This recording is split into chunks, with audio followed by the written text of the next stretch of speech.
In the sprawling landscape of video game history, there exists an iconic character who has transcended pixels and screens to become a global phenomenon. From the vibrant streets of the Mushroom Kingdom to the treacherous dungeons of Bowser's Castle, this beloved character has captured the hearts of millions around the world. Join us on a journey through time and pixels as we unravel the fascinating story behind the mustached plumber who became a cultural icon, Super Mario. This is not just a tale about a video game character, it's a story about innovation, creativity, and the enduring power of imagination. In this documentary, we will delve into the origins of Mario, the brainchild of legendary game designer Shigeru Miyamoto, and trace the evolution of this pixelated hero from his humble beginnings to the global superstar he is today. From the groundbreaking release of Super Mario Bros. In 1985 to the latest high-tech adventures in the Mushroom Kingdom, Mario's journey is a testament to the ever-changing landscape of the gaming industry. Through interviews with key figures, game developers, and passionate fans, we will explore the cultural impact of Mario and how he became more than just a character. He became a symbol of fun, adventure, and nostalgia.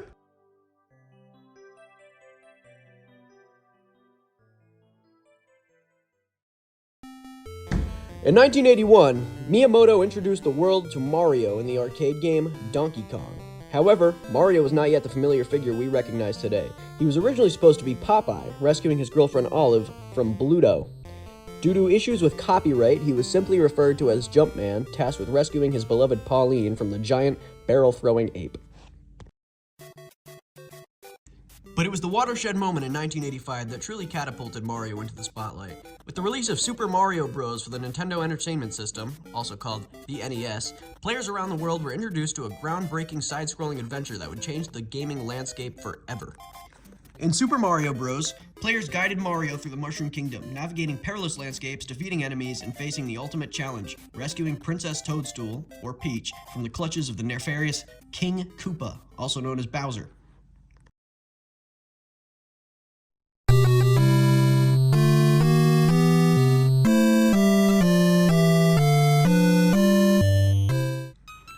Little did Miyamoto know that his humble Italian plumber would become a cultural phenomenon, laying the foundation for countless sequels, spin-offs, and an enduring legacy that continues to captivate generations of gamers. Thus, the story of Mario had begun, a tale of innovation, creativity, and the boundless imagination of Shigeru Miyamoto.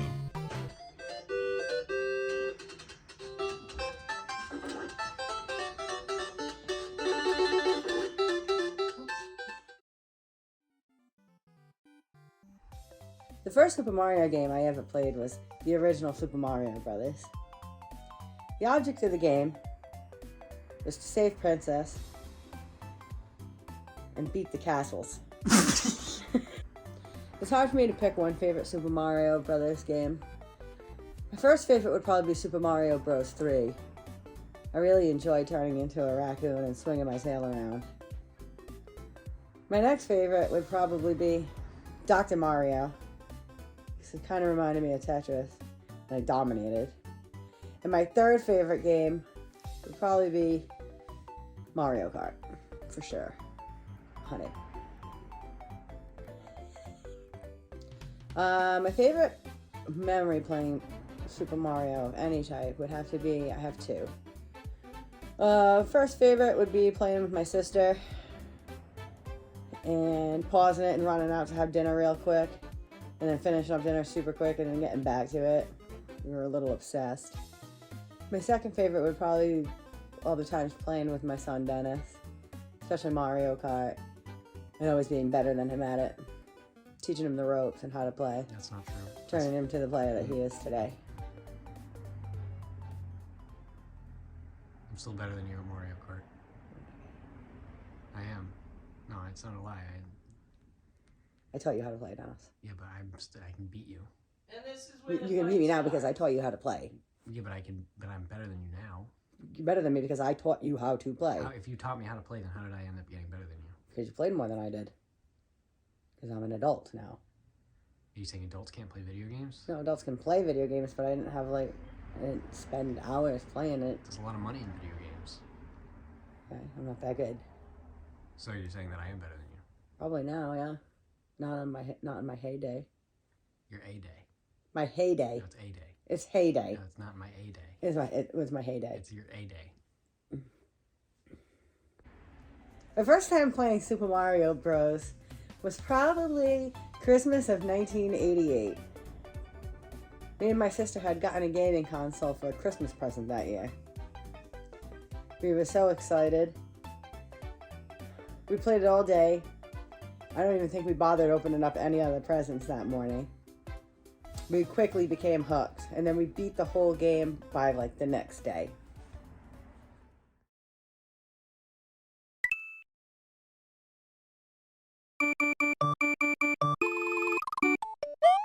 In the early 1990s, amidst the pixelated wonders of the Super Nintendo Entertainment System, also known as the SNES, Mario embarked on a magical journey that would solidify his status as a gaming legend. The SNES era marked a golden age for Mario, introducing timeless classics that continue to capture the hearts of gamers today. At the forefront of this era was Super Mario World, a title that not only showcased the SNES's technical capabilities, but expanded the scope and imagination of Mario's adventures. Released in 1990 and directed by Takashi Tezuka, Super Mario World whisked players away to the colorful and dinosaur-infested Dinosaur Land. As players guided Mario and his newfound friend Yoshi through lush landscapes, treacherous caverns, and towering fortresses, they discovered the thrill of discovering secret paths, unlocking power-ups, and facing off against the villainous Bowser in a quest to rescue Princess Peach yet again.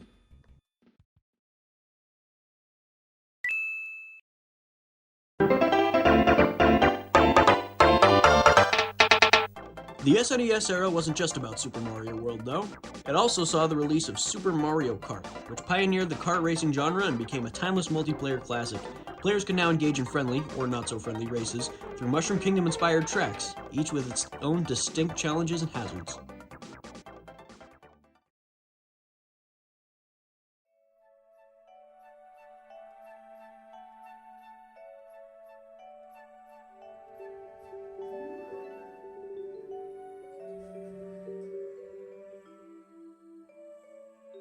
I first started playing Mario probably, I would say,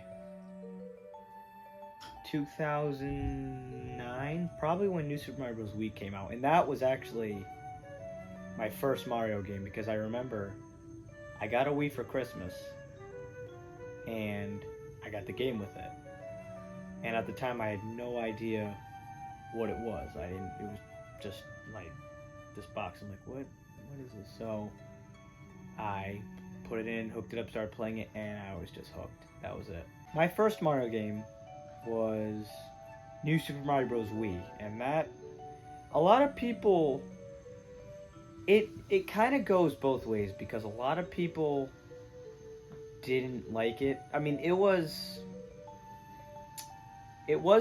what people thought it would be.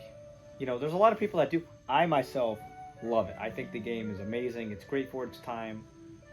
But a lot of people are like, oh, you know, it's kind of just a repeat of Nintendo's thing. You know, the same 8 worlds, same bosses. But I don't think that. I definitely think the gameplay is amazing. The graphics are really good. I mean, you gotta remember, this game came out in 2009. So, my number one favorite Mario game, like the number one, is probably Super Mario 64. That's definitely because not only is it the first 3D Mario game ever made, it's just a great game, especially for its time. I mean, 96, when that came out in 96, everybody was like, whoa, because that was the future. That was the starting point into this 3D Nintendo world, and that's why I love it so much. It has its own special charm to it. Just the graphics, the sounds. My favorite memory from any Mario game is probably I was like 9 or 10, and I was playing. I think it was Super Mario Galaxy. I don't remember too good. I think it was Galaxy. I was playing it on the Wii. And I think I was in the final boss battle. And I was playing it and I was working real hard and my hands were so sweaty. I got all excited because I beat it. And I was like cheering and the remote slipped out of my hands. And it hit the flat screen TV we had in the living room. And it broke it.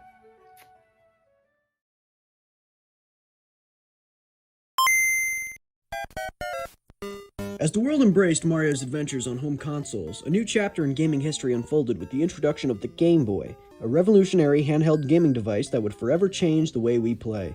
In the late 1980s, Nintendo sought to bring the magic of Mario to a portable platform, giving birth to Super Mario Land.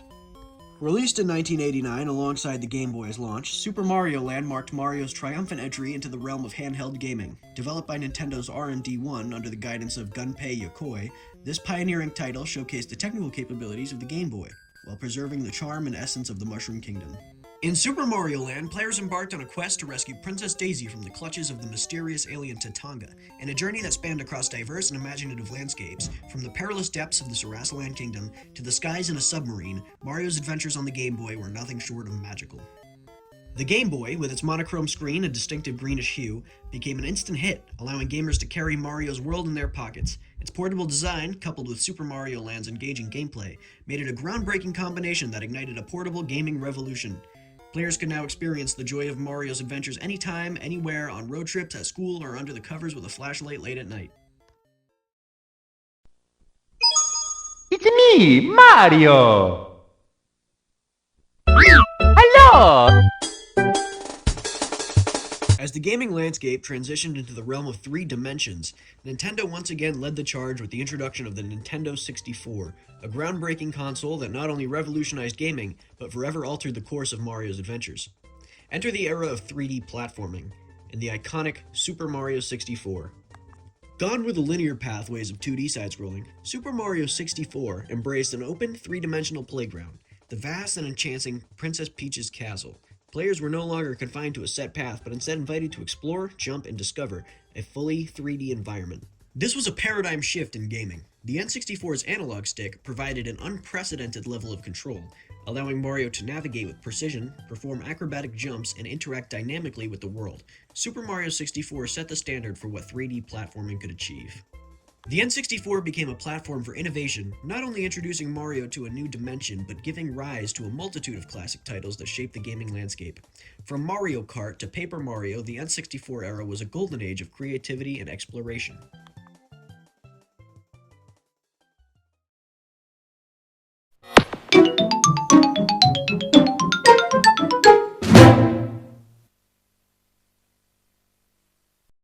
Nintendo.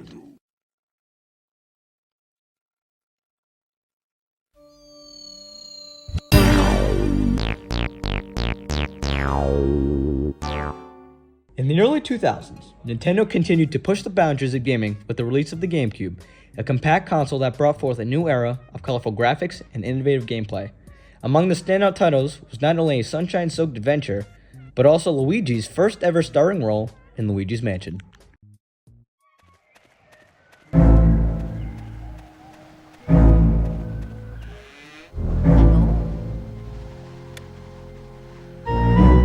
Released in 2001, Luigi's Mansion marked a departure from the traditional platforming adventures of Mario, placing his often overlooked brother Luigi in the spotlight.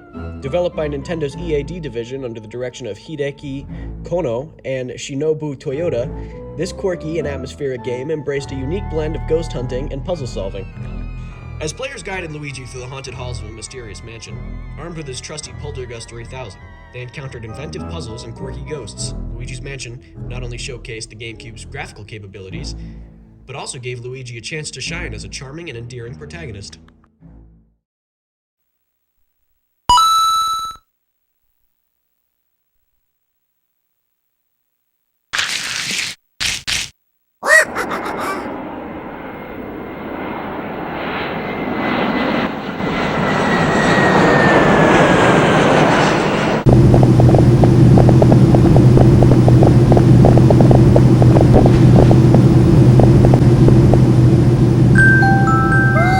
Look at that!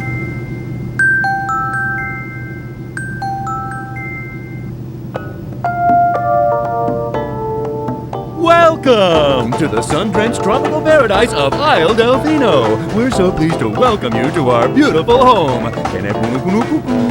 Come enjoy a natural wonderland to which we've added the world's finest resort facilities, a spectacular amusement park, and succulent seafood. All this and more await you on Isle Delfino. Come relax and let us refresh your body and spirit.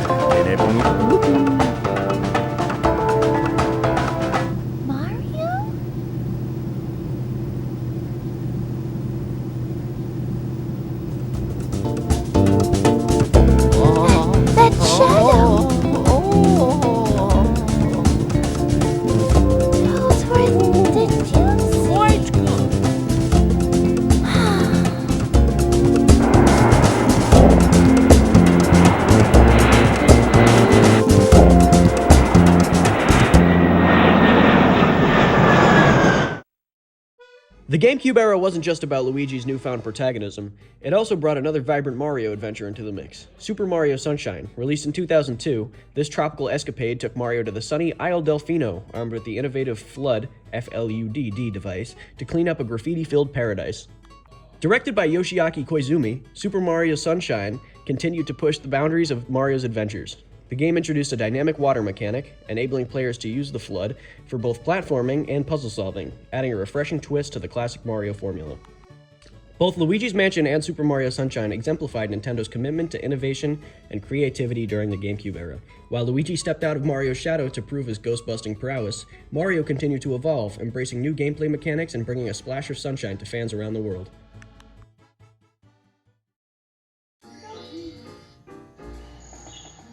Found out about Mario when I was probably in kindergarten, maybe a little bit earlier actually. One of my friends had a Wii.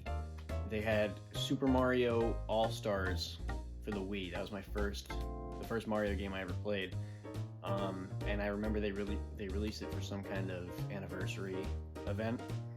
So that was the first Mario game I ever played. So the first Mario game I ever played was Super Mario All-Stars for the Wii, but my parents had gotten me a DS and a Wii for Christmas, so my first two Mario games I owned were Super Mario Galaxy and New Super Mario Bros. DS, and I remember having a lot of good times with those games. I remember staying up later than I should have been, playing Mario Galaxy, and you know, every kid had that moment where they had a DS and they were hiding under their blankets past their bedtime, and I just remember those games. They were really good. My favorite Mario game of all time is such a hard question because there are a lot of really good ones, and not all of them are, you know, the same genre. Like you have games like Paper Mario, which follow a more RPG element, and then games like New Super Mario, which follows a more traditional 2D element. But I think my favorite Mario game that I enjoy playing the most might actually be Super Mario Sunshine for the GameCube. I remember my aunt used to have a GameCube when I was very little, and she would let me play it, and a couple years later she just gave me the GameCube, and I used to play Mario Sunshine on it all the time, along with Luigi's Mansion. That was a big one, because Luigi's Mansion was the release game for the GameCube. Mario Sunshine came out later, but I remember playing those a lot, and I had a lot of good memories with them. I used to be playing Mario Sunshine, and I would give my little brother or my little cousins the other controller and tell them that they were playing as the FLUDD character. They were controlling the camera or something, so they would shut up and watch me play. So I actually have two favorite Mario memories, and they kind of go hand in hand actually. My first one was finally beating Super Mario 64 for the first time. God, that final boss battle when I was a kid was impossible. I broke probably two 3DSs trying to beat it. It was impossible. But I finally beat it, and I was super happy about it. And my other one was actually a more recent one. It was beating Super Mario Bros. Wonder. First day, on release day, me and my friends, we stayed home from school, and we literally in one day took out the whole game.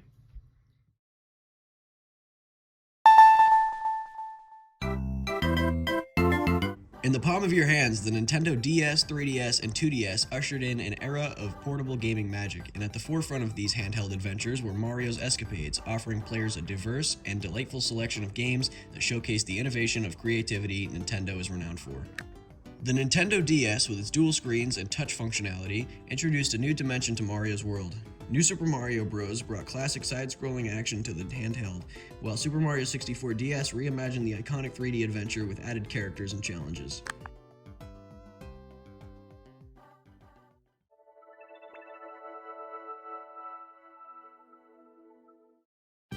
With the 3DS, the stereoscopic 3D display added depth to Mario's adventures. Super Mario 3D Land combined the best of 2D and 3D platforming, delivering a delightful and immersive experience. Meanwhile, Mario Kart 7 took the iconic kart racer to new heights, allowing players to race in the air and underwater. Whether it was flipping between dimensions, racing through fantastical tracks, or exploring dreamy landscapes, these handheld systems delivered Mario's magic directly into the hands of players worldwide. The DS, 3DS, and 2DS became cherished platforms where gamers could experience the joy of Mario's adventures anytime, anywhere.